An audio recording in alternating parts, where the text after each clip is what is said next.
very important that the international community understand why Taiwan is its own country, because should China attempt an invasion, it's not their personal territory to do with as they please. It would be an international war crime.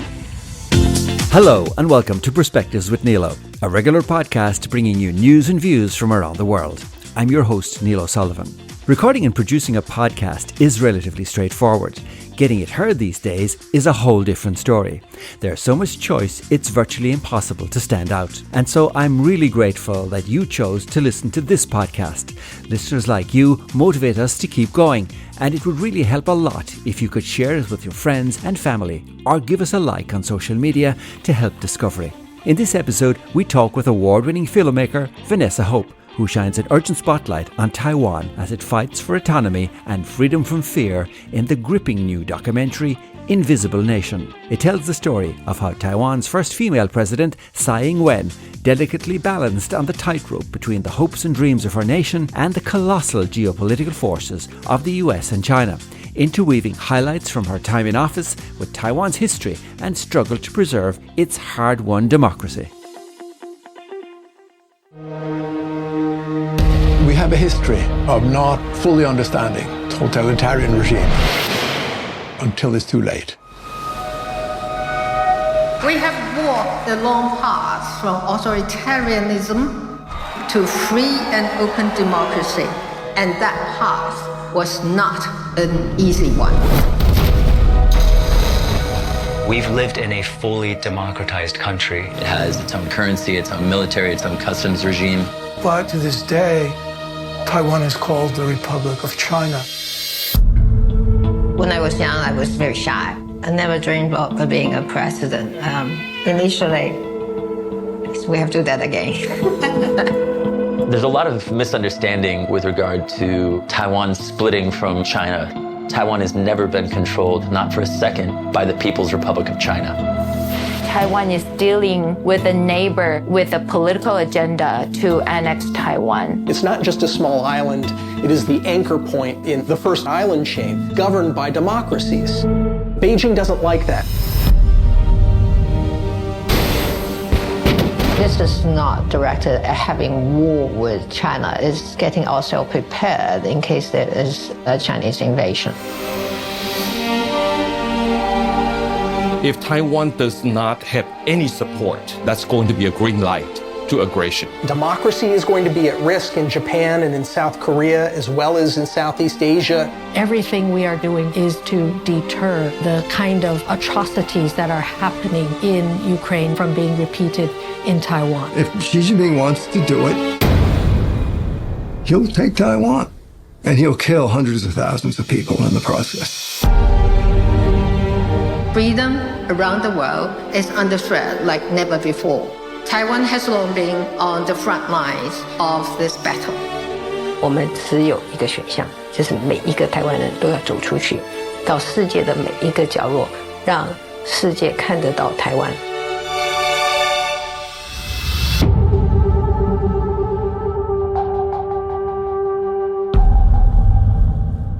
That's the official trailer for Invisible Nation, and the movie premiered in Ireland at the 36th Galway Film Fleadh in July.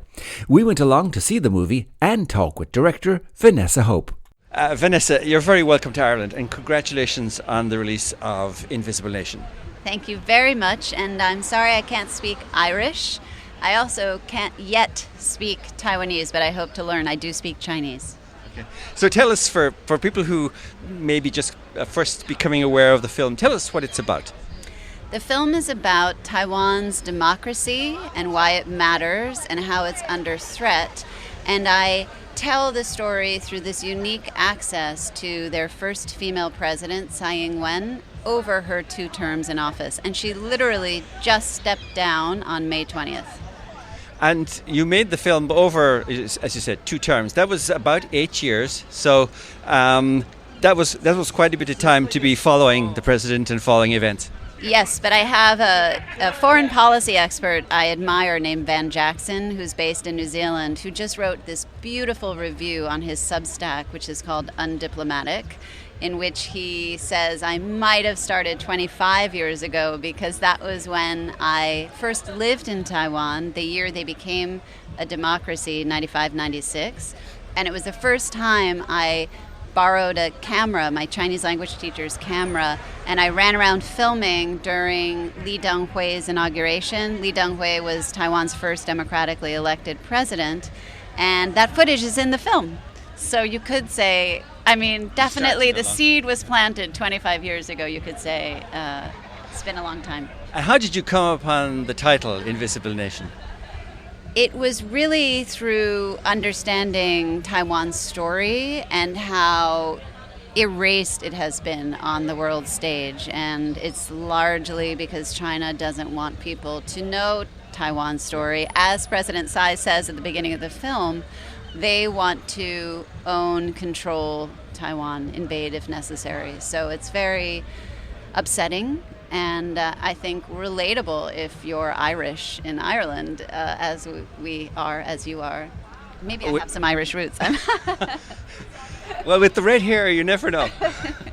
I notice here, though, in Ireland, speaking of Ireland, that, mainstream media rarely covers Taiwan. I mean, unless there's an earthquake like there was in Hualien back at the beginning of April, or, maybe China does a blockade on Taiwan, which probably suits our politicians, because as you mentioned in the film, and I heard you talk about it in other interviews, the three T's, these are bound to offend China. So the less said, the better.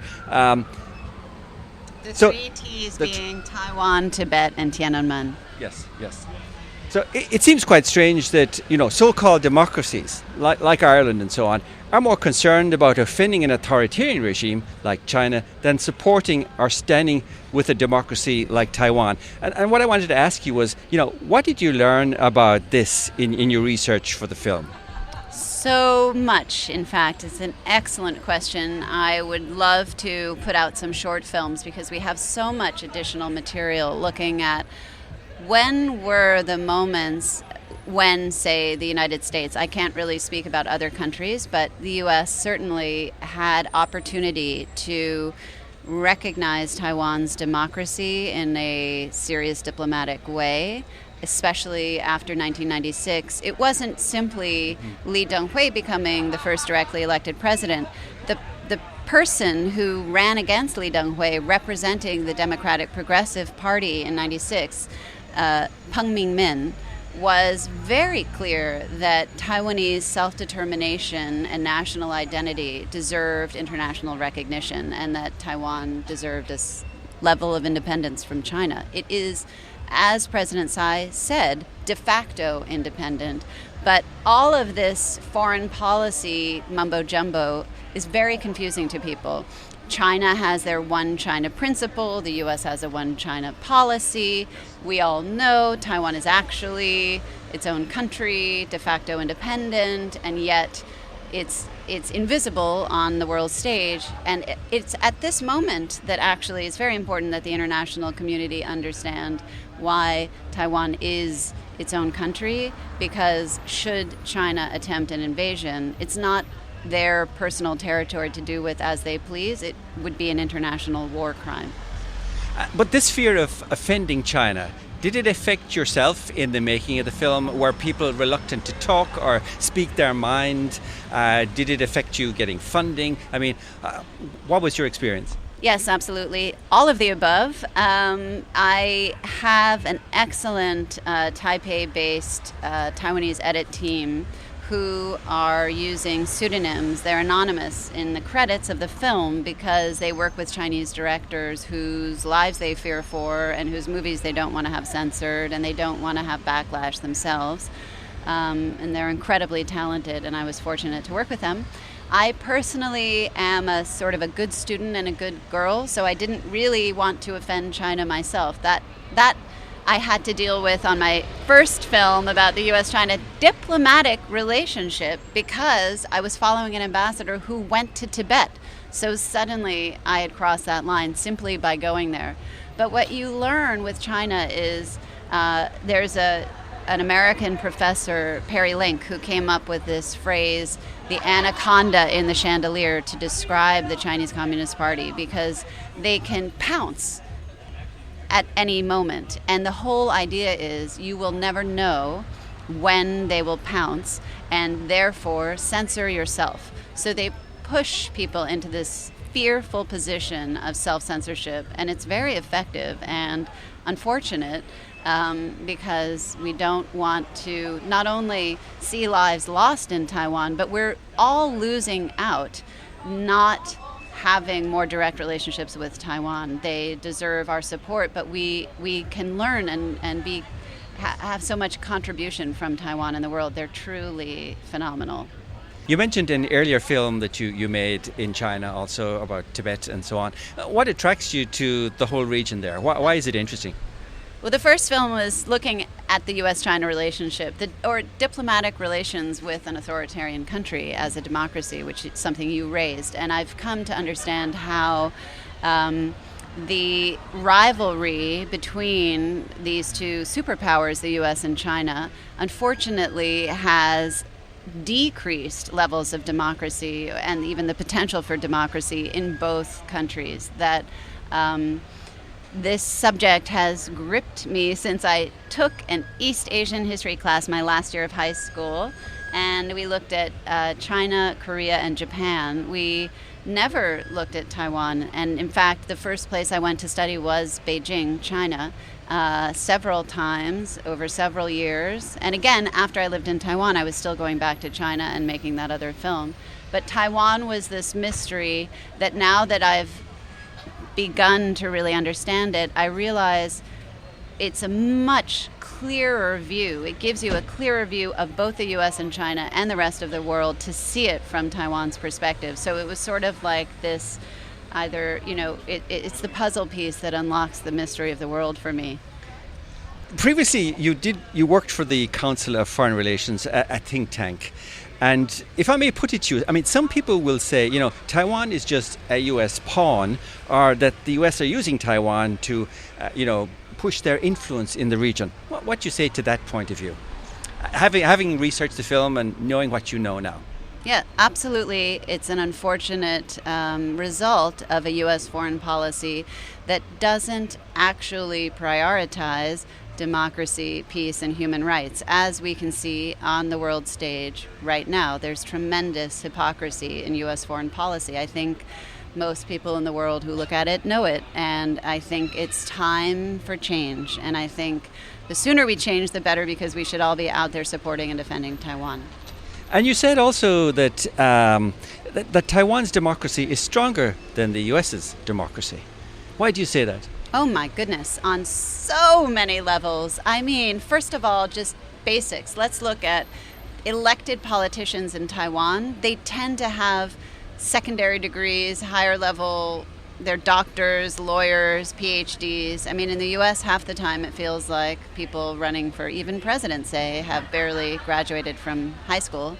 I'm thinking of someone in particular whose last name rhymes with rump. But I think on a level of a sense of justice, the fact that under President Tsai, they've done a transitional justice committee with their authoritarian past to open the archives and allow people to understand what happened to their family members who were persecuted under the military dictatorship that came from China under Chiang Kai-shek. That was 38 years of martial law, absolutely horrifying and horrific. And to grapple with that past and to have transitioned out of authoritarianism to democracy in a peaceful way is so important to understand. I mean, every democracy in the world is vulnerable to authoritarian takeover, and we can all learn from Taiwan.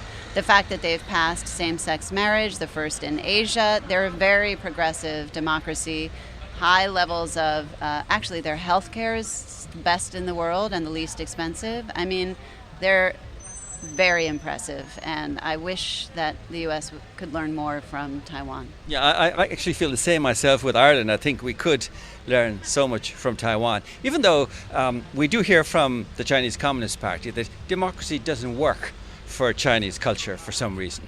I always heard that beginning in 1991, the first time I was a student in China. And it's just Communist Party propaganda. It's just baloney, obviously. It's just about the party in power holding on to their power and not allowing the people to have representation or a voice. I mean, and we can see in Taiwan, clearly, Chinese-speaking people do democracy extremely well. One of the people you interviewed in the film was Ma Ying-jeou, who was from that KMT, Kuomintang party, who were the group of people that came from China in 1949. He was, of course, President Tsai's predecessor and a member of the China-friendly KMT. I guess I was surprised to see him in the film because recently he's been visiting China, met Xi Jinping again. Your film show he met Xi Jinping in 2015, but met him again recently. I'd like to know, what was he like to interview? It turns out that one of my mentors at the Council on Foreign Relations, who's about 93 years old now, Jerome Allen Cohen, was a Harvard Law School professor to Ma Ying-jeou and Taiwan's first female vice president, Annette Lu. They were in the same class. From Jerry Cohen, I heard many stories about Ma Ying-jeou. It was unique that he was a translator for Chiang Kai-shek's son, Jiang Jingguo. And there, actually, when Jiang Jingguo lifted martial law in an interview with Katharine Graham was when he announced it. But Ma was very, actually, warm toward me because of that connection to Jerry Cohen. I knew his stories from his past. And when I did the interview, although they, on his team, had pre-approved all the questions, because President Ma answered them so quickly, and we had additional time, he was generous and he allowed me to ask questions of my own, at which point he realized, this person has been coming to Taiwan a long time. They genuinely care and understand it, and they are not just spewing questions someone else has written for them. And we had quite an interesting conversation. I believe we don't want to alienate China. It absolutely is necessary to engage with China, and what Taiwan needs most is the ability to have equal status to diplomatically negotiate with China. Yeah, absolutely. I mean, keeping face, of course, is a big thing in Chinese culture. If they were to lose face badly, it may not be a good outcome, right? Yeah, absolutely. In Chinese culture, I would say every culture. I mean, I think in a way it's patriarchy, and it's a problem that, how do we allow men in power to feel in control when they might be needing to do something that is uncomfortable for them? I mean, one of the things I also heard you say about Taiwan is that you feel Taiwan is discriminated against in a similar way to the way women are discriminated against. Tell me more about that. Yes, absolutely. I mean, it was apparent to me making my first film about the U.S.-China diplomatic relationship that there weren't many women in foreign policy. And this whole rubric of women, peace, and security is something used frequently in the United States, maybe to remind people that women exist, but also to remind people that women matter to peace and security. So much of our thinking about security is in terms of military and in terms of, groups of men fighting each other, and that actually doesn't make the world more secure. When women are involved in peace negotiations, they last longer. Where women have more equality in a society, they're more peaceful, both internally and in terms of how they deal with other countries. So it's a big subject that I'm very interested in, We definitely could talk a lot more about that. Yeah. But one of the things you said at the introduction of the film here in Galway today was, the importance of now for Taiwan. Absolutely. Whatever the timeline that we're worried about, whether it's the foreign minister, Joseph Wu of Taiwan, saying 2025, or it's a U.S. general saying 2027, the fact is that militarily, China is prepared to try an invasion of Taiwan, and militarily the U.S. is not as strong as China in that region, in the Taiwan Strait.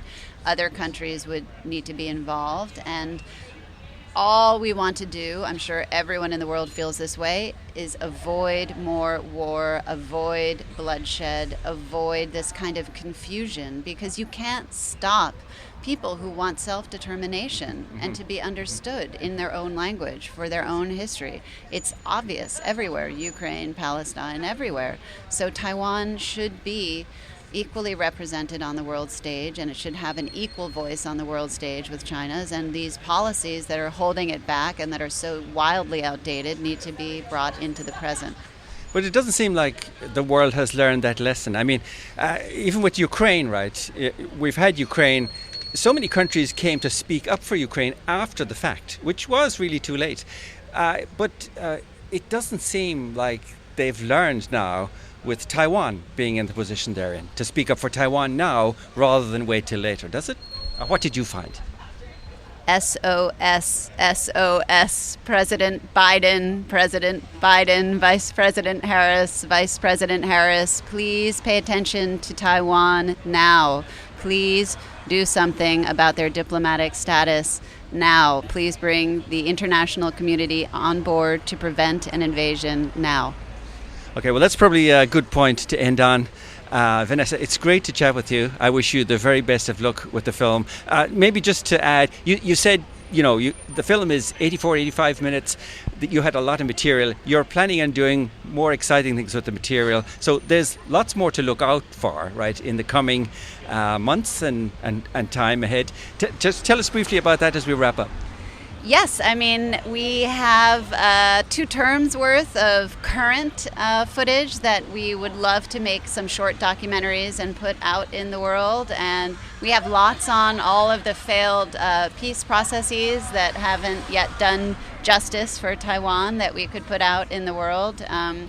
And anyone who's interested, I mean, there are some Taiwanese editors we're speaking with, we're very excited to work with, but we do look forward to continuing this story, both sharing Invisible Nation all over the world and being there for the Q&As, and then continuing to share stories of Taiwan and encourage Taiwanese and other filmmakers to make more films about Taiwan.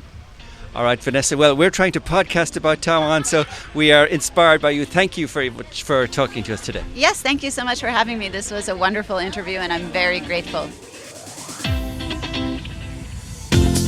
That's Vanessa Hope, the director of Invisible Nation, speaking with me after the Irish premiere at the Galway Film Fleadh back in July. If you weren't able to get along to see the movie in Galway, I'm happy to report that Invisible Nation will also be shown as part of Culture Night on September 20th. The screening at the Savoy in Dublin is proudly sponsored by the board of Dublin School of Mandarin Chinese, the Overseas Community Affairs Council and the Taipei Representative Office.